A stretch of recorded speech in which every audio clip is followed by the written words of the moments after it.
Ya, pásenme un toque ahorita. Let's get it. Folks, what's going on? It's your boy Arden here from the Side Head Honcho. I'm on the block with it, man. We here in New Rochelle. I'm with the one and only Gang. Young OGenius, man. What up, what up, what up? Mexican. 914 is very own, so it's always good to connect with somebody from the crib. What man. up, baby? This is a dude right here that every chance I had the chance to connect with him via the gram, I've just seen steady progression and consistency. And I definitely think this is a dude that a lot of people should know about just all across the board. And when you do, you're going to be impressive because ever since I've had the chance to know about him and even get back to knowing about your discography, bro, going back to freaking Free Chapo, it's just been high quality stuff with the freestyles. Thank you, bro. Lemon Pepper Freestyle. Appreciate it. You know what I'm saying? Blue Laces. Appreciate it. The list goes on and on. So I want to pick up from there, bro, because Genius, this year for you, man, how's it been for you this year musically? Musically, like everything, just trying to stay on it, you know what I'm saying? Because at the end of the day, I'm still independent, so I got another life going on, but always trying to make sure I never take too much time off, always putting something out, you know? And for artists too, like if you gotta put out some bad songs, it's okay. Make sure you putting them out, because that's the only way you're gonna get to those good records, you know what I'm saying? Putting out records and really filling them out. And even if you want to take some back, you take some back. You know, if you don't want them out, you don't want them out. But always got to get some work done. Speaking of that as well, because you said something that was very important, and it's something that, you know, myself, my homie G, we learn this from just being around artists all the time, right? Whether or not you have that willingness to release music based upon what is your own comfort in the game right now. Yeah. So for you, how have you been able to establish your own comfort in releasing music, regardless of what the end result may be?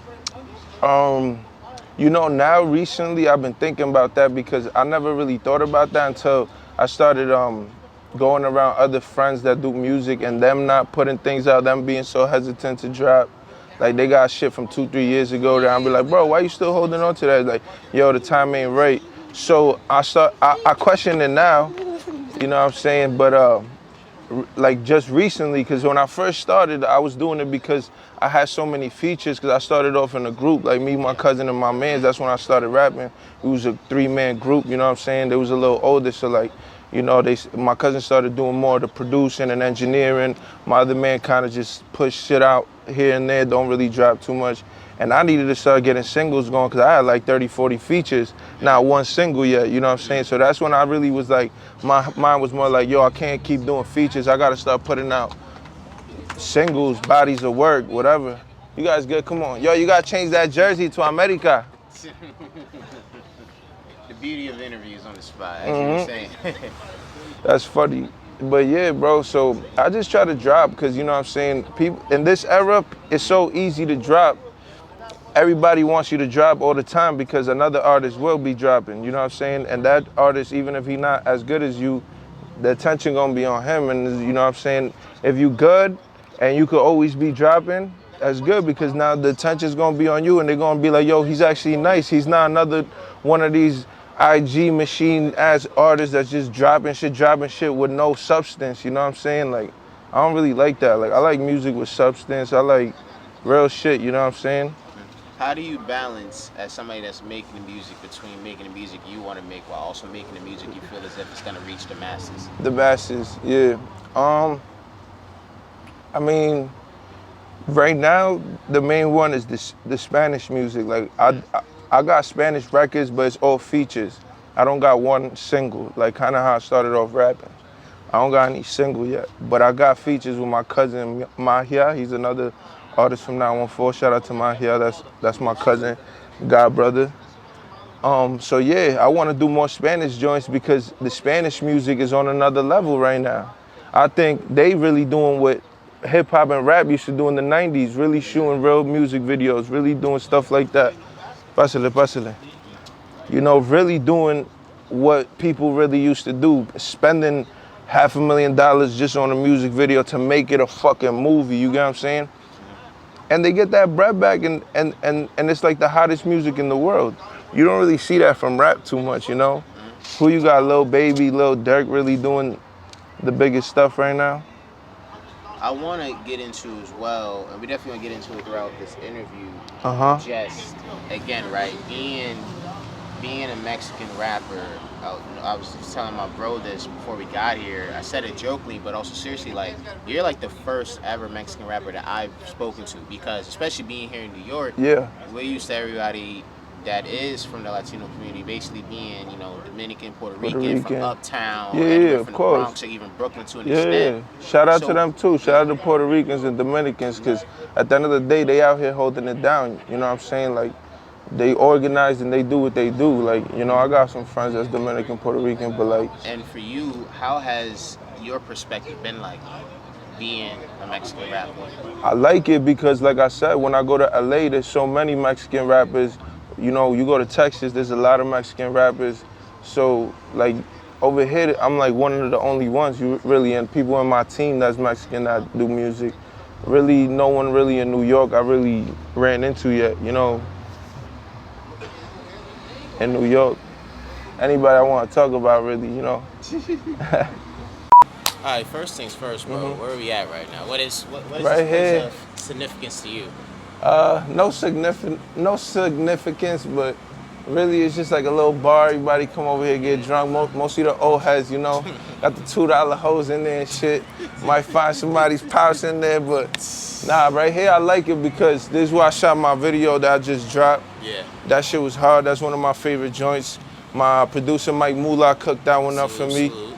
Yup, that's an intro to my New York to LA mixtape. So I fuck with this spot right here, but we don't really go in there too much. We don't go in there. Let's walk away. Let's proceed.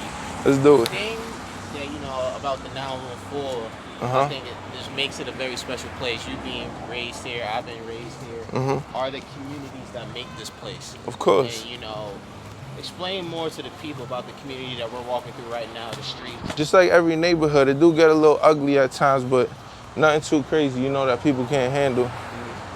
But other than that, like, it's a great culture, especially on the Mexican side. It's a whole block, Union Ave, of just Mexican businesses in general. Yeah. We've grown up here in the 914. Of course, we experience New York City, but all of the communities can be different, right? And I think even more so, even somebody like me is learning, is that every community, while different, can connect with one another. So again, when looking at I'm doing the interview right now. So even when looking at, all the communities, Mexican community, Dominican communities, Puerto Rican communities, and much more, what are the things that, for while different, unites you guys, that connects you guys? Everybody has different situations, different problems, different glories, but at the end of the day, it's all the same goal, I feel like, in every hood, every community, whatever race, like, to make it out, make sure that your parents proud of you, make sure your friends is proud of you. Everybody wants to look good, you know what I'm saying, and do it, and sometimes shit can get ugly because people don't want to see you get into it, but that's why you got to make sure you know who you keep around you and keep pushing, because in every community there's downfalls, and you know what I'm saying, you can make it out, but at the end of the day you got to stay out the way, kinda in a way, if you can, you know what I'm saying? If you can't, then it is what it is. Sorry, just to take it all the way back. What were some of your earliest rap memories? Just listening to it pretty much, like Lil Wayne, Jadakiss, 50. Which version of Wayne, though? That's the question. Which Mixtape Wayne. Mixtape Wayne. Wayne when he was jumping on Bruno Mars shit, on anybody's shit. That Wayne. So that's pretty much the Wayne. He was real lyrical, so I really like that wordplay. I feel like he influenced a lot of that. I like 50. I like the impact he had. I like his song structure, and like since I was young, I already understood that. You feel me? And why they was like so lit before I even thought about being a rapper. Any of that. Like I would fuck around, write verses, fucking around with my cousins and shit. But like I was always into the music as a whole before even me being a rapper or whatever. Did you ever, when you started to write raps and take this seriously, did you ever have those moments where stepped in the studio for the first time, jumped in a cypher, or possibly battled somebody? I don't think I ever battled nobody. We fuck around, freestyle, joking around.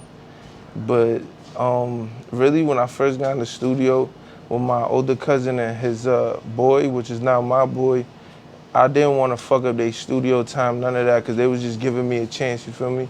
And I was way younger than them, so they just fuck with like my voice and shit. So they were like, yo, just try to spit a verse. So I did the verse, and I really was like one of my best takes ever to this day. Like I be fucking up now and shit, but that day I ain't even fuck up. I did that verse. I feel like I practiced it so much that it was smooth. Boom. They're like, yo, you gonna start rapping with us? That's it. So that from then on it was on. Like I gotta put on for my boys, my family, my team, everybody from the hood, the country, everybody. Yeah. Let's get it.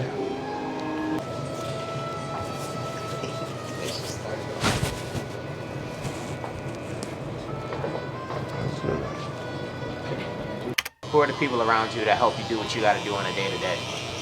I mean, like I said, bro, you always need a team. That's one of my favorite questions because I always talk about this with my people. I got someone right here with me cutting my hair. This is my barber, my manager, my motivator, someone that I always come to when I feel stuck, like, you feel me? So you always need people like that. I got my cousin who's a producer making beats now.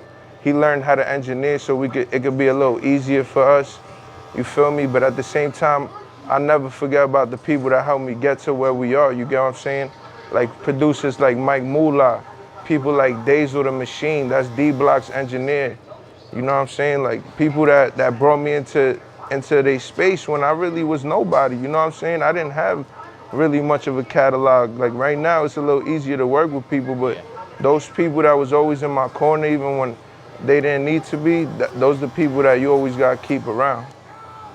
And when it comes to those moments in the beginning, right, when folks are seeing how seriously you're taking this and vice versa, what were some of the earliest memories behind that? What was it like when you guys started to working together as a team? Was there any rough patches in the beginning? Was it all smooth? How was that like? I mean, it was a learning process more than anything. For all of us. For everybody. Yeah. For everybody, because at the end of the day, we didn't have nobody that made it in this field. You know, we got a few friends, you know what I'm saying? My boy got a few friends, Choco got a few friends that's in the game, but like that really did what I'm trying to do, not really. So we kind of always had to figure it out on our own. But I feel like at this point right now, where we at now, we made it real far to where we started, you know what I'm saying? Just understanding the business, understanding like, you know, nothing's gonna be given to you free. You know, everything that people pay for you, that's not gonna be you. So that's why we try to pay for everything, because in this music game, whatever other people put in motion for you, they gonna want bits and bits of that, you know what I'm saying? They might take it all too, so you gotta be smart. And we in an era where it's technology, where like Russ, you know Russ. I don't really even listen to his music, but I watch all his interviews because he put so much game out. It's like, bro, you can get rich off TuneCore. Yeah. Just off that. Nobody gonna tell you that. You get rich off TuneCore. Like that's something that picks up your streams, and if you good, you gonna make money, you know what I'm saying? So, like I said, you know, it's a learning process. It's always hard, but it's always a way, especially now with technology. What are the things or that main trait would you look for in somebody who would be interested in working with you in terms of business? Just genuine stuff, like everything genuine, like whatever we gonna do, genuine. Talk money, let it be genuine. If we're gonna talk percentages, genuine. If we're gonna say we friends, it's gonna be genuine. If we're gonna say, yo, this is just business, we're not really gonna get the friendship going. Like, we'll just do the song, we do whatever you wanna do, or collab or whatever, get this money. Like, but just be genuine, you know, let it be known straight up what you wanna do. Don't let it just be like, yo, I wanna fuck with him because a little clout or some money or whatever, you know what I'm saying? Because like I said, I got big features. Free Chapo, I got Styles P. That's genuine love. Like, that's really big bro. Like, he knows exactly what it is with me, where I'm at, knows me by my real name. Jay Critch knows me by my real name. Like, they all know me, you get what I'm saying? Like, Don Q, I still fuck with all them from Highbridge, Flea J, all of them. Nino Man, I run into him, I say what up. Like, everybody I work with, it's like a genuine bond, you know? It's not like, oh, yo, take this bread and I'll see you later. Like, you know, and I feel like they appreciated what I was trying to push with the whole New York Mexican wave. Yeah. And everything was genuine. So I feel like I won't drop another project like that with big names unless it's genuine. The friendship behind the record, you know what I'm saying? Cause that at the end of the day, we was cool with those people before the record. Yeah. But we just was like, yo, there's a homie that rap. You wanna do a record with him? We knew people from High Bridge. We knew people from D Block. Like we knew people from Brooklyn, Jay Critch and them. Like, so we just tapped in with those people close to the big artists, and they showed love. You know, they're not gonna just do a record with anybody. And what you said just there, man, was just so important. And I want to just follow up on that again because more than anything today, man, networking is essential to anybody in career. From what I do, from what you do, to what everybody does. So for you, when you have an opportunity to network with people and build, what has been that thing that you've used in order to build a genuine relationship with folks? Besides the money, besides the features, besides knowing that, hey, working with this person is great for you, the same way a person can work with you and know, hey, that's great for them because they're connected with you.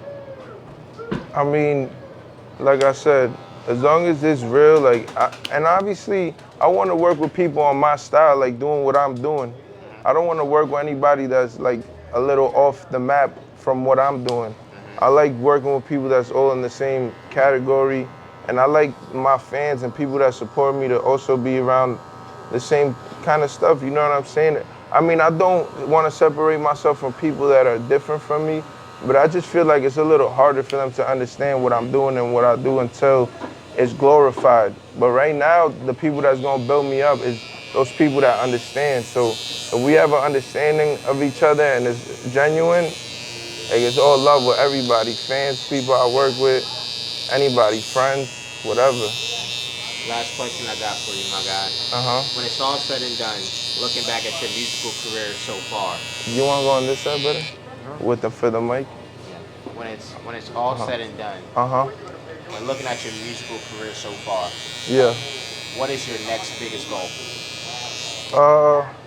I want to do a partnership with a big label, like Empire, Rock Nation, somebody like that, but like a real partnership, you know, somewhere where I'm gonna be able to do my independent stuff, but also have like a backbone with me, you know what I'm saying? Because I know you can't do this all by yourself. So I would definitely want like a big, also indie label, or just like a major that's gonna really be pushing me and helping me with my ideas and not really gonna hold me back, but more like understand where I'm coming from and what I'm trying to do, you know what I'm saying? At the end of the day, I don't care about the fame or the money and all that. I wanna actually like show kids that look like me, that come from where I come from, that yo, you can do this shit too, you know, just show respect and pay homage, because at the end of the day, this is a black culture, it's not a Mexican culture, so you gotta understand in the game you in, you know what I'm saying? And I feel like I understand the game I'm in, and other people, they really don't, not just Mexican artists, but like other artists, white artists, Asian artists, whatever, Arab, Indian, or Arabic, whatever artist you are, ethnicity, you gotta understand it's a black culture we're tapping into, so just always pay homage, because if it was your culture and nobody was paying homage to you, you're not gonna like that. Side, Young OGenius. That's that. Nice, Thank you, man. bro.